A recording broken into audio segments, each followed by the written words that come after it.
नमस्कार। मैं हूं doctor K V Rai, former advisor, government of Delhi. आज हम बाबू राज के बारे में कुछ बातचीत करेंगे। अक्सर जब भी हम किसी भी पब्लिक डीलिंग ऑफिस में जाते हैं या अन्य विभाग में जाते हैं तो वहां पर यही देखा जाता है कि हर जगह बाबू राज चल रहा है। अधिकारी या तो अवेलेबल नहीं हैं, अगर अवेलेबल हैं भी तो वो सुनाई नहीं करते। जो बाबूजी ने कह दिया दैट इज़ फाइनल अथॉरिटी। ये केवल कहावत ही नहीं है, बल्कि एक अध्ययन के दौरान ये पाया गया कि 93% केसेस जो बाबुओं ने सबमिट किए उनमें किसी अधिकारी ने कोई मीन मेक नहीं निकाला और केवल अपने हस्ताक्षर करके ऊपर भेज दिया और वही फाइल नीचे तक आ गई। इसमें जो डिले हुआ, विलम्ब हुआ, वो अलग से है, परंतु किसी ने कोई कंट्रीब्यूशन नहीं किया। दैट मीन्स अफसर करे ना अफसरी, दफ्तर करे ना वर्क, दास मलुका कह गए, जो कुछ करे क्लर्क। यदि उसने हाँ कर दी तो फाइल अप्रूव हो जाएगी और यदि उसने ना कर दी तो फाइल रिजेक्ट हो जाएगी। इसके बाद आप भले ही किसी अधिकारी से मिल लो, वो उसके द्वारा लिए गए निर्णय को कोई भी चेंज करने के लिए तैयार नहीं है। अपना ही मैं एक केस बताता हूँ। मैंने जीपीएफ एडवांस के लिए अप्लाई किया। उसमें बाबूजी ने कुछ अननेसेसरी क्वेरीज पर लगा दी। जब मैंने उनके डिप्टी सेक्रेटरी और सेक्रेटरी को बताया कि अननेसेसरी क्वेरीज हैं तो उन्होंने यही बताया कि आप इनका जवाब दे दो, उसके बाद आपका जीपीएफ एडवांस सेंक्शन कर दिया जाएगा।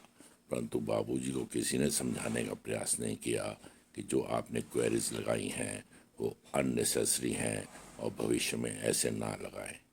इस पर उत्तेजित होकर मैंने अगले ही सप्ताह के अंदर उस हेड ऑफ डिपार्टमेंट से सारी पावर्स अपने हेड ऑफ डिपार्टमेंट को दिलवा दी। यानी कि वो ऑफिसर्स डिफंक्ट हो गए जिन्होंने कोई काम करने में कोताही बरती। इसी प्रकार कितने आदमी ऐसा कर पाएंगे? खास करके पब्लिक इस ऐसे केसों में क्या कर सकती है? यदि हम देखें तो किसी भी पब्लिक डीलिंग ऑफिस में चले जाओ, late coming is their habit, early going is their right, extending lunch hour is a tradition. हर दफ्तर में लेट कमिंग एक क्या कहते हैं, एक प्रथा सी बन गई है और इसके लिए उनका भी दोष नहीं है। उनके पास ना तो डीडीसी की बसें हैं, ना ही मास ट्रांसपोर्टेशन सर्विसेज है। अगर वो पर्सनलाइज्ड व्हीकल यूज़ भी करते हैं तो उसमें भी रश ऑफ ट्रैफिक इतना होता है कि वो समय पर आने में असमर्थ हो जाते हैं। और बहुत सा स्टाफ तो दिल्ली के बाहर से आता है, कोई सोनीपत, गुड़गांव, मेरठ तक के लोग आते हैं। तो इस प्रकार उनको भी दोष देना उचित नहीं होगा। परंतु इसके साथ साथ यदि अधिकारियों का रोल देखा जाए तो उनका नील कंट्रीब्यूशन जो है सबसे बड़ी समस्या है। अगर वो हर फाइल में अपना माइंड एप्लीकेशन ऑफ माइंड करें तो कई फाइलों में डिसीजंस को रिवर्स कर सकते हैं, कई फाइलों में दिशा निर्देश दे सकते हैं। परंतु नो बॉडी बॉदर्स। फाइलें जो हैं ऊपर से नीचे चल रही हैं और नीचे से ऊपर जा रही हैं और रूटीन में जो होना है वही होता रहता है। इस प्रकार जो प्रॉब्लम्स हैं वो बाबूगिरी की वो बढ़ती ही जा रही हैं। इरेशनल डिस्ट्रीब्यूशन ऑफ वर्क भी बहुत ज़्यादा है। बाबुओं के पास काम अधिक होता जा रहा है परंतु उसका कोई रैशनल नहीं है। जो अच्छा काम करते हैं उनको दबाया जाता है, उनके पास ज़्यादा पीयूसी भेज दिए जाते हैं और जो निकम्मे हैं या इंटरेस्टेड नहीं हैं उनसे कोई काम लेने के लिए तैयार नहीं है। उनको कोई नहीं कहता, चार्जशीट देता कि आपने काम क्यों नहीं किया, आप काम क्यों नहीं करते या आपको काम में क्यों रुचि क्यों नहीं, एटसेट्रा एटसेट्रा। एक स्टडी के अनुसार ही हमने पाया कि 30% स्टाफ है टच मी नॉट, 30% स्टाफ है take work if you can, और रिमेनिंग स्टाफ जो है वो बेचारा दबा कुचला रहता है। इस प्रकार से ये भी एक बड़ी समस्या है। अगर कोई पब्लिक डीलिंग ऑफिस में किसी उच्च अधिकारी के पास मिलने जाए तो अवेलेबल नहीं हो पाते। कहावत है कि leaders are busy in greetings, public officers busy in meeting, staff busy in cheating and public is sweating and sweating. नेता हाथ डलवाने में व्यस्त, अधिकारी मीटिंग में जाने में व्यस्त और स्टाफ चूना में लगाने में व्यस्त। इस प्रकार पब्लिक जो है वो तो परेशान ही है, हाहाकार ही मचाती रह जाएगी। धन्यवाद। फ्रस्ट्रेशन में आकर यदि आप कोई कंप्लेंट भी करते हैं तो उसकी सुनवाई नहीं होगी, क्योंकि वो कंप्लेंट अक्सर उसी बाबू के पास लैंड हो जाती है जिसके विरुद्ध आपने कार्रवाई करने के लिए रिक्वेस्ट की है। ऐसे में क्या नतीजा होगा आप खुद ही विश्वास कर सकते हैं। लैक ऑफ ट्रेनिंग एक बड़ी समस्या है। बाबुओं के पास ट्रेनिंग नहीं है। वो उनको जो ना तो नौकरी में ज्वाइनिंग के टाइम को बताया जाता है और रिटायरमेंट तक किसी किसी बाबू को ही ट्रेनिंग मिल पाती है।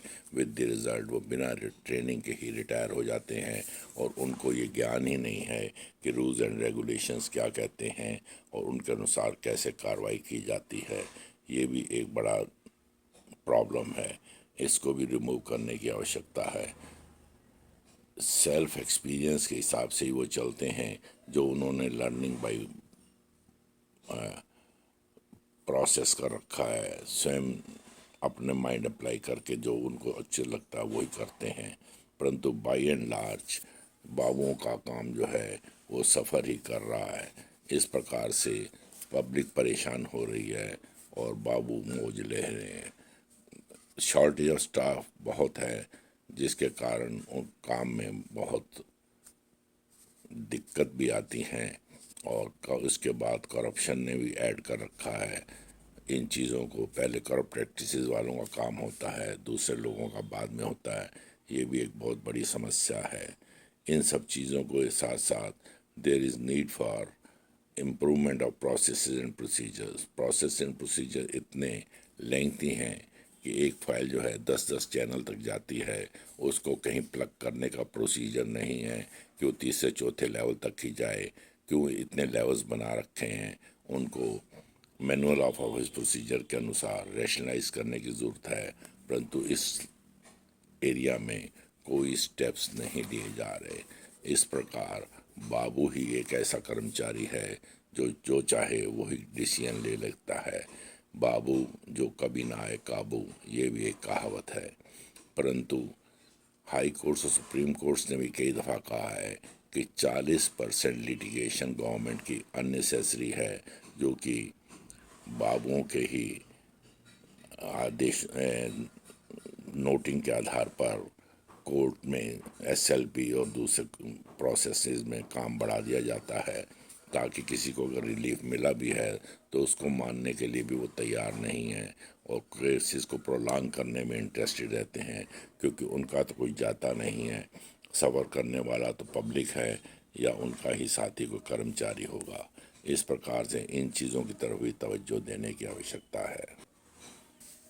अगर अपने पास्ट एक्सपीरियंस के आधार पर बताऊं तो अधिकारियों को कोई चिंता नहीं है कि फाइल आ रही हैं या नहीं आ रही। मैंने एक दफ़ा अपने बड़े अधिकारियों के पास 15 दिन तक कोई फाइल नहीं भेजा और उनमें से किसी अधिकारी ने ये नहीं कहा कि क्या दफ्तर बंद हो गया है, मेरे पास कोई फाइल नहीं आ रही है, क्या कारण है। They did not bother. उनके पास तो अगर 3 चीज़ों की कमी हो या 4 चीज़ों की कमी हो तो वो परेशानी में आ जाते हैं। नंबर 1 पीएन ना हो, नंबर 2 फ़ोन ख़राब हो, नंबर 3 पीएन अवेलेबल ना हो, नंबर 4 उनकी स्टाफ का अगर ठीक ना हो तो वो समस्या समझते हैं। अदरवाइज़ बाकी ऑफिस के लिए रूटीन में उनके लिए कोई समस्या नहीं है।